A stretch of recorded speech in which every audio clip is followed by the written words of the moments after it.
Assalamualaikum warahmatullahi wabarakatuh. Halo kawan-kawan, semangat pagi. Bagaimana keadaannya hari ini? Semoga dalam keadaan sehat selalu ya. Pada video kali ini kita akan lanjut membahas materi dari formasi pengendali organisme pengganggu tumbuhan, yaitu kisi-kisi yang ke-11, musuh alami pada padi. Nah, pada materi ini kita akan membahas apa itu musuh alami, pengendalian hayati yang berhubungan dengan musuh alami, jenis-jenis musuh alami, dan contoh dari musuh alami itu sendiri. Jadi, kawan-kawan, supaya lebih memahami lagi materi ini, kawan-kawan dapat menonton video ini sampai selesai.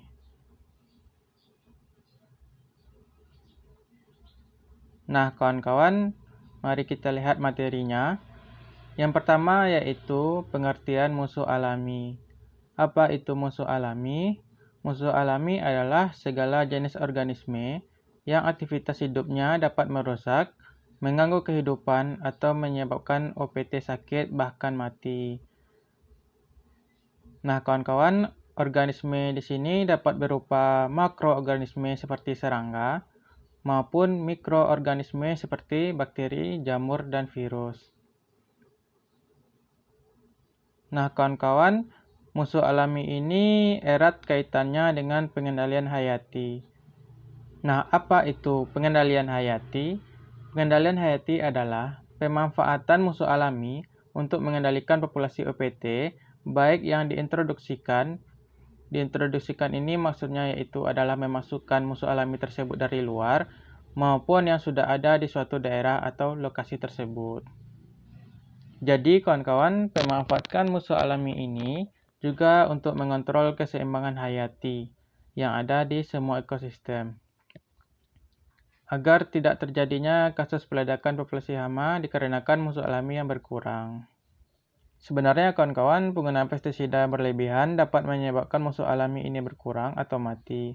Jadi, tidak disarankan untuk penggunaan pestisida yang berlebihan bagi petani yang dapat merusak keseimbangan hayati di ekosistem. Nah, kawan-kawan, jenis musuh alami ada 4 macam yang biasa kita sebut sebagai agens hayati. Nah, yang pertama itu adalah predator. Nah, predator adalah binatang atau serangga yang memburu dan memakan tubuh mangsanya satu atau lebih untuk memenuhi kebutuhan hidupnya. Nah, yang kedua yaitu parasitoid. Nah, parasitoid ini yaitu serangga yang memarasit serangga lain, yang artinya kawan-kawan, serangga ini hidup di tubuh inangnya semasa hidupnya. Biasanya parasitoid ini hidup pada fase larva dengan memakan atau menghisap cairan dari tubuh inangnya. Nah, yang ketiga yaitu patogen hama atau yang biasa kita sebut sebagai entomopatogen. Nah, kawan-kawan, untuk entomopatogen yaitu mikroorganisme yang dapat menyebabkan penyakit pada hama.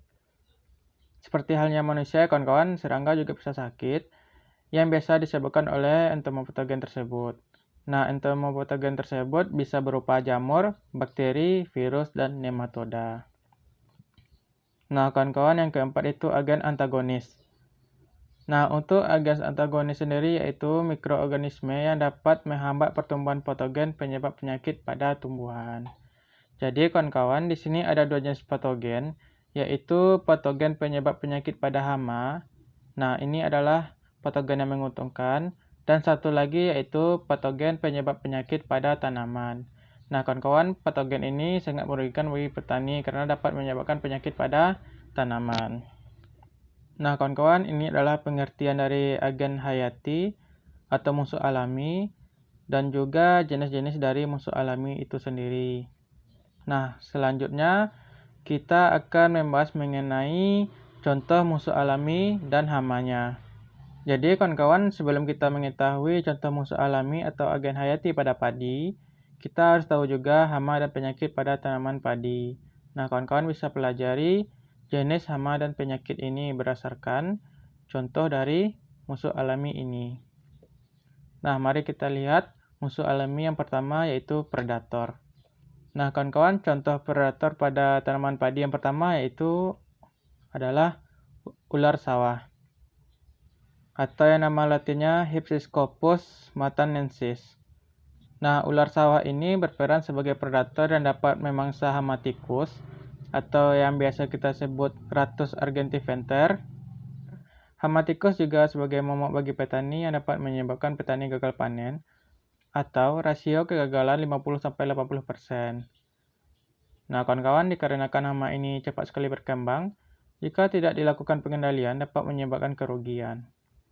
Nah, gejala serangan tikus ini yaitu menyerang titik tumbuh dari tanaman padi, sehingga tanaman padi menjadi rebah apabila hama ini menyerang. Nah, contoh predator yang kedua pada tanaman padi yaitu adalah laba-laba. Ada beberapa jenis laba-laba yang ditemukan di ekosistem sawah, antara lain seperti laba-laba serigala atau nama latinnya Lycosa pseudoannullata. Yang kedua yaitu laba-laba berahang 4 atau nama latinnya Tetracnata spp. Nah, predator ini dapat mengendalikan hama wereng, antara lain wereng coklat, wereng punggung putih, dan wereng hijau. Nah, kawan-kawan, hama wereng ini sering ditemukan kasusnya karena dapat menyebabkan kerugian mencapai 70-80% dan bisa juga menyebabkan petani gagal panen jika hama ini tidak dikendalikan. Nah, salah satu cara untuk mengendalikan hama ini yaitu menggunakan musuh alaminya, yaitu laba-laba. Nah, kawan-kawan, ini adalah contoh dari musuh alami predator. Nah, kawan-kawan, lanjut musuh alami yang kedua yaitu parasitoid. Nah, parasitoid ini umumnya termasuk golongan serangga dari ordo Hymenoptera. Nah, kawan-kawan, ada juga dari ordo Lepidoptera dan Diptera. Nah, kawan-kawan, mari kita lihat contoh parasitoid beserta hamanya. Yang pertama yaitu Stenobracon sp. dari ordo Hymenoptera, famili Braconidae. Nah, yang kedua contoh parasitoid yaitu Teleonomus sp. dari ordo Hymenoptera juga, famili Scelionidae. Ini merupakan parasitoid telur. Nah, yang ketiga yaitu Trichogramma japonicum. Ini dari ordo Hymenoptera, famili Trichogrammatidae. Nah, ini merupakan parasitoid telur juga. Nah, kawan-kawan, ketiga jenis parasitoid ini merupakan musuh alami dari hama penggerek batang padi. Nah, diantaranya yaitu penggerek batang padi kuning, atau nama latinnya Scircophaga incertulus. Nah, yang kedua yaitu penggerek batang padi putih, atau nama latinnya Scircophaga innotata. Nah, yang ketiga yaitu penggerek batang padi bergaris, atau nama latinnya Chilosuppressalis. Nah, kawan-kawan, hama ini termasuk golongan ordo Hemiptera yang menyerang batang padi. Jika hama ini tidak dikendalikan, maka batang padi tersebut akan menjadi rebah sebelum masa panennya. Jadi, kawan-kawan, hama ini merupakan hama utama dari tanaman padi yang apabila populasinya meledak akan menyebabkan petani gagal panen. Jadi, kawan-kawan, dengan menggunakan musuh alami diharapkan dapat mengendalikan hama ini. Jadi, kawan-kawan, ketiga ini adalah jenis parasitoid dan hama yang diparasitnya. Nah, kawan-kawan, kita lanjut ke patogen hama atau entomopatogen. Contohnya yaitu cendawan entomopatogen, Lecanicilium lecanii. Nah, patogen hama ini atau entomopatogen ini merupakan penyebab penyakit pada hama wereng coklat atau Nilla parvata lugens yang menyebabkan hama ini menjadi sakit dan akhirnya mati. Nah, kawan-kawan, ini adalah contoh serangan dari entomopatogen tersebut. Ini gambarnya. Nah, lanjut yang kedua yaitu agen antagonis. Agen antagonis atau agen penghambat pertumbuhan patogen yang menyebabkan penyakit pada tanaman.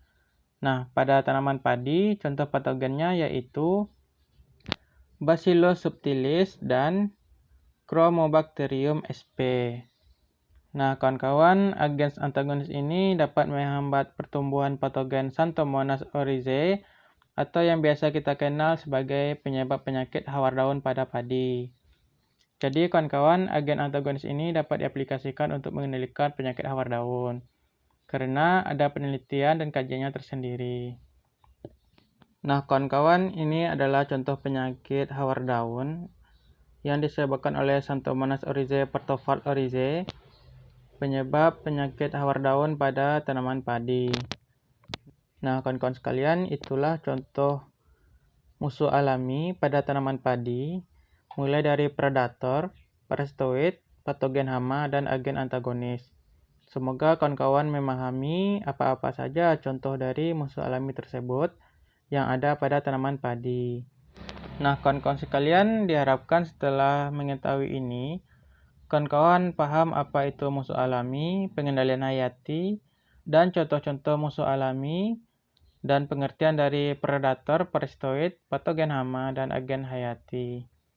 Nah, kawan-kawan, saya yakin kawan-kawan sekalian mengerti semuanya, karena saya rasa kawan-kawan juga pernah belajar saat kuliah dahulunya.